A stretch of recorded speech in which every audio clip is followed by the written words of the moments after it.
Jamaah. Oh jamaah. Alhamdulillah. Mana tepuk tangannya dari Banten? Makasih banyak. Dan juga jamaah Islam yang di rumah masih di tema kita pagi hari ini yang luar biasa. Apa temanya? Suami langka zaman now. Apa Bu? Suami langka. Siapa yang mau punya suami baik? Yang royal? Yang di rumah juga kan nonton makanya sampai habis ya. Sebelum kita lanjut ya, kita lihat lagi sebuah video tayangan tentang ngajarin suami jadi romantis. Kadang-kadang perlu diajarin suami. Coba kita lihat tayangannya, ini dia. Aduh Bu, ini Masya Allah ya. Tapi itu coba lihat istrinya gak ada marah-marah Bu. Dia ngajarin suaminya romantis dengan caranya juga yang baik. Boleh Ustadz Bani kalau gitu ya? Boleh, jangan bentak-bentak ya. Jangan bentak-bentak. Pulang bawa bunga kek, bawa apa kek. Ya Allah suaminya makin takut pulang ntar. Nah ini Ustadz Bani nih, mau izin nih. Di zaman now ini memang susah banget ya kalau misalnya boleh dibilang banyak perempuan nyari suami yang romantis ya. Kadang memang laki-laki ini karena dituntut sama tanggung jawab, sibuk sama pekerjaan. Kadang-kadang tuh lupa tuh yang samanya romantis-romantis. Yang penting istri di rumah sama anak bisa makan aja, udah seneng dia gitu. Jadi Masya Allah luar biasa.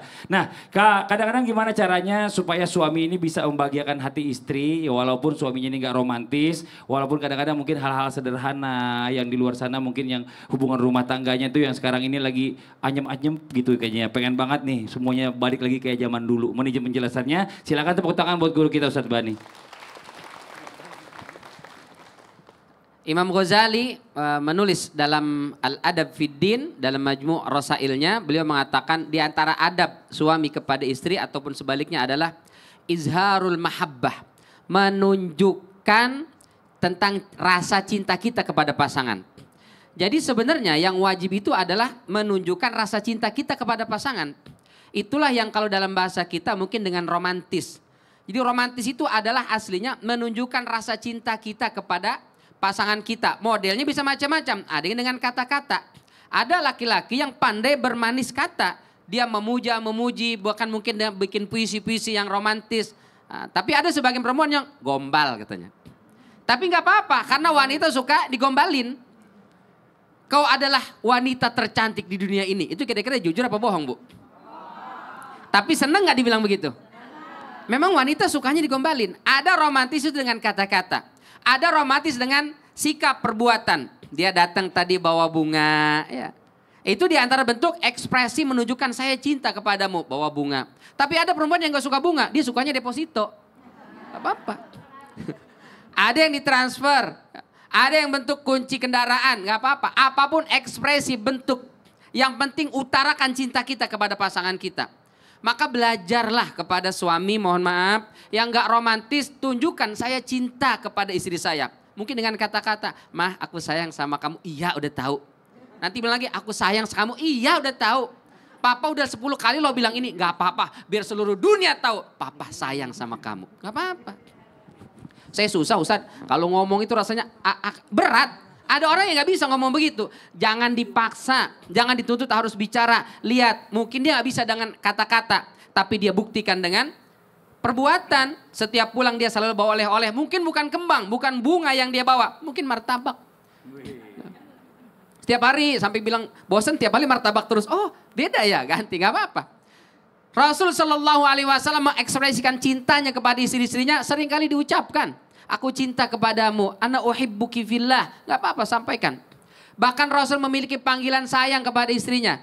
Ibunda Aisyah disebutnya Humaira. Karena kalau dipuji kemerah-merahan pipinya. Disebutnya Humaira. Itu yang membuat istrinya sayang. Mungkin bikinlah kesepakatan. Beb, kita punya panggilan kesayangan yuk. Gak apa-apa. Bebeb, apalagi. Ayang, hani, badi. Terserahlah.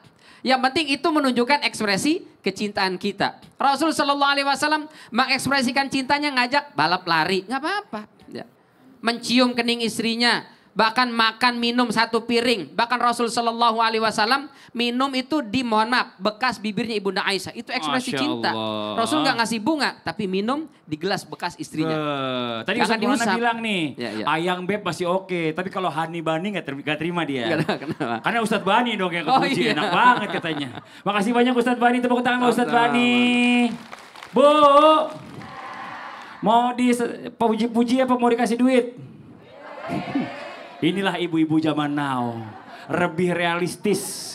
Nggak mau dia dipuji-puji dong, duitnya nggak masuk. Nggak mau. Tapi ibu ini hebat loh. Kenapa itu? Demi bela-belaan datang ke Islam itu indah.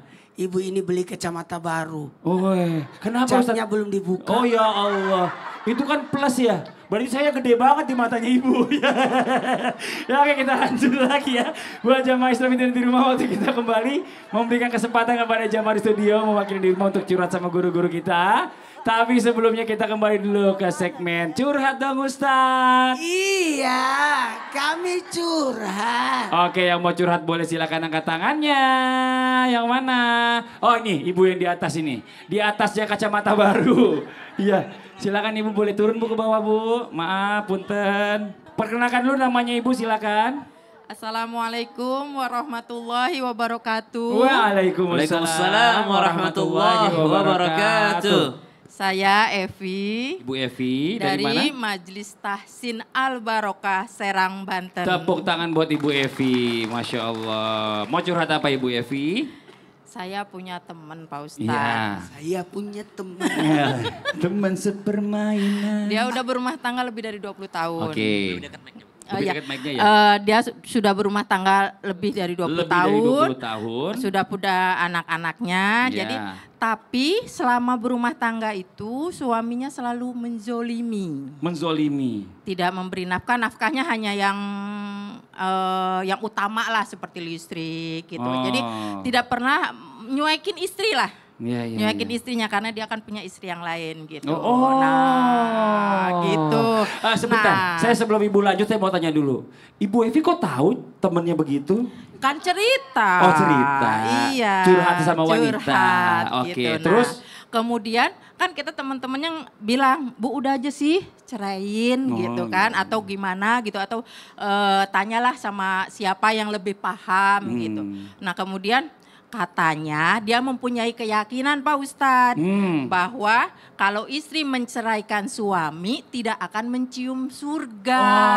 Nah karena dengan patokan itu dia akhirnya rela aja dijolimi begitu Ya Pak Allah, Ustadz. kasihan banget. Umur Nah, berapa tuh temannya Bu Evi? Ya umuran saya lah. Berapa 50. itu? Pas lah 50 beda 57. 6 tahun. Bukan Evi ada suami enggak, Pak kenalin Ustadz. nanti, Bu, sama Bu Evi maksudnya. Gitu iya. Iya. Jadi nah sekarang bagaimanakah sikap si istri ini? Sementara suaminya tidak mau menceraikan Iya. Pak Ustadz. Bu Evi lagi nonton. Gitu. Bu Evi lagi nonton. Ya, Bukan Iya. Bu Evi-nya Bu Evi. temannya. Iya Bu Evi-nya lagi nonton. Bu Evi temannya Dianya lagi punya nonton istri temannya yang Bu Evi. lain gitu, Iya. punya istri yang lain. Listrik itu bukan nafkah karena dinikmati bersama. Itu Iya. makanan yang dibeli buat bahan makanan juga bukan nafkah karena dinikmati bersama. Nafkah itu untuk istri khusus. Dikasih nafkah makan khusus itu.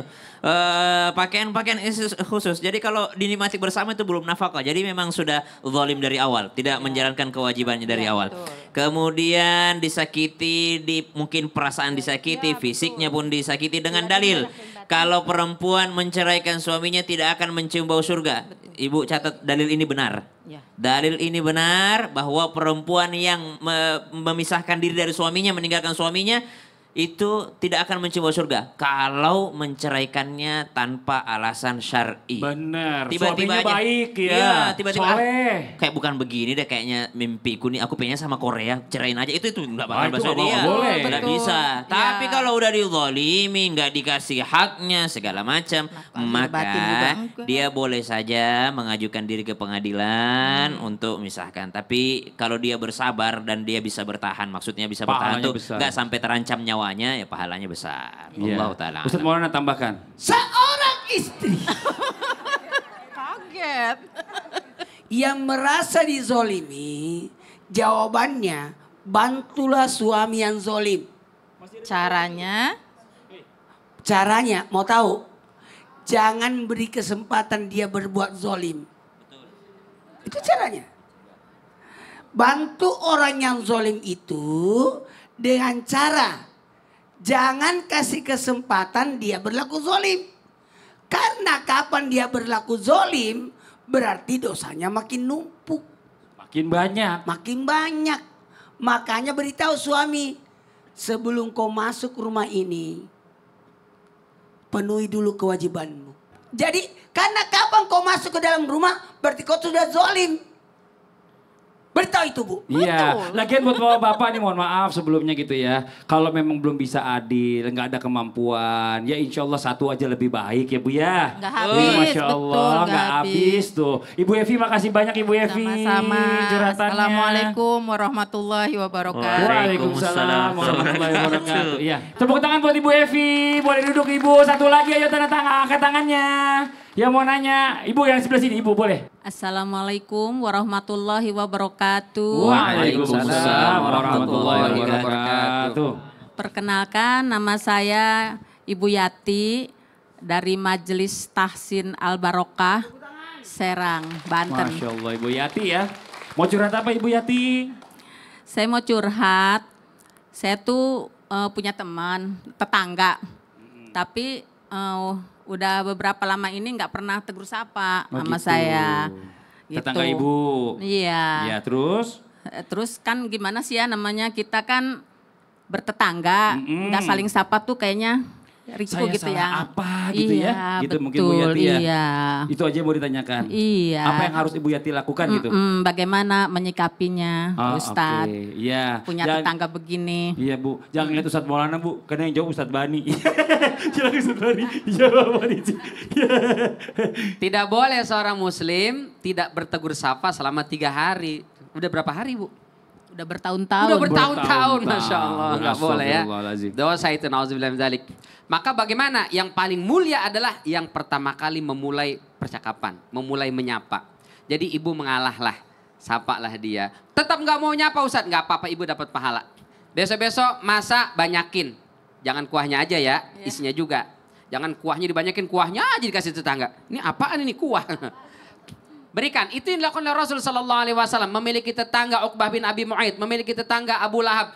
Jahat, luar biasa kepada Rasulullah. Tapi beliau tetap berbuat baik.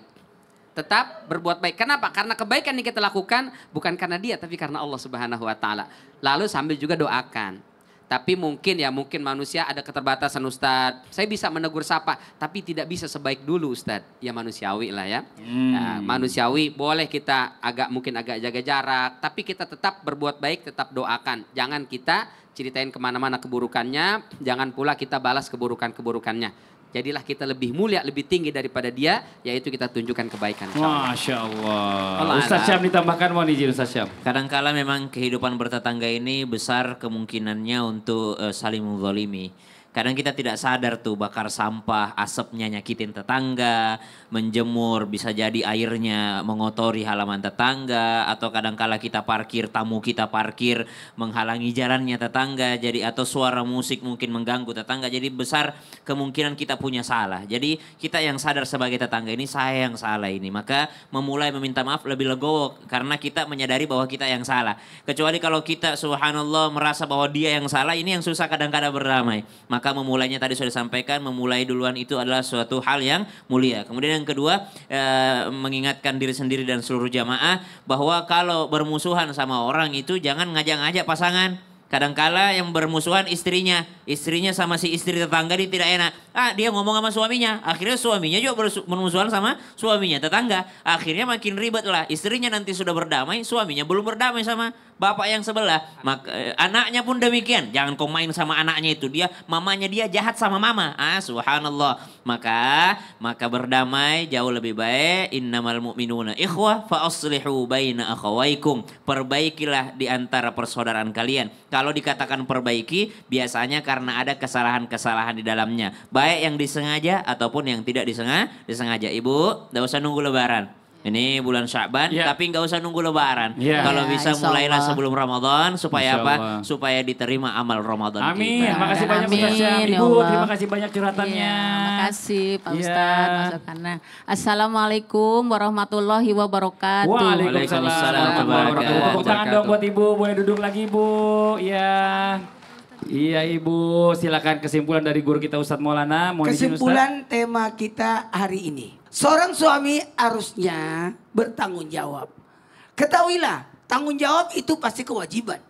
Tapi seorang istri, dukunglah suami dengan cara menghormati atas tanggung jawab dari suami tersebut.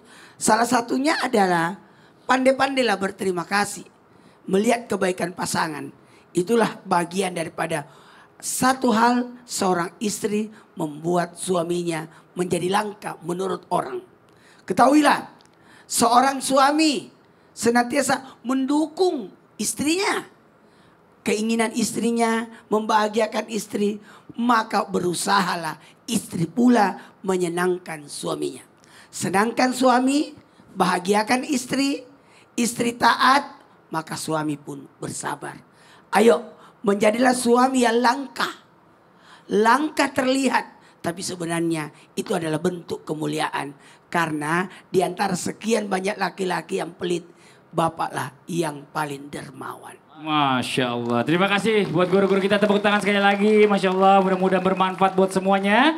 Dan mohon maaf atas segala kekurangan. Wallahu muwaffiq ila aqwamit thoriq. Wassalamualaikum warahmatullahi wabarakatuh. Waalaikumsalam warahmatullahi wabarakatuh.